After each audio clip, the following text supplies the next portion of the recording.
તમે અહીંયા રિવોલ્વર રાખી છે એ શા માટે રાખી?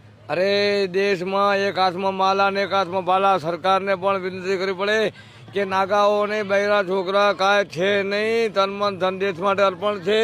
એમને શસ્ત્ર આપો અને શાસ્ત્ર આપો તો ત્યાંનીઓ જ્ઞાનીઓ દેશનું રક્ષણ કરશે, સંસારીઓ દેશનું રક્ષણ કરશે, કે ઘરનું ધ્યાન રાખશે. એટલે જે આ નાગા ફોજ ચાલી રહી છે એને સરકારને વિનંતી કે એને જેમ મિલિટરી ટ્રેનિંગ છે એમ નાગા સાધુઓને શસ્ત્રધારી અને અસ્ત્રધારી અને બંનેની અંદર આ લોકોને સાથ સહકારના સહયોગ આવે. ઓમ નમો નારાયણ, જય ગિરનારી.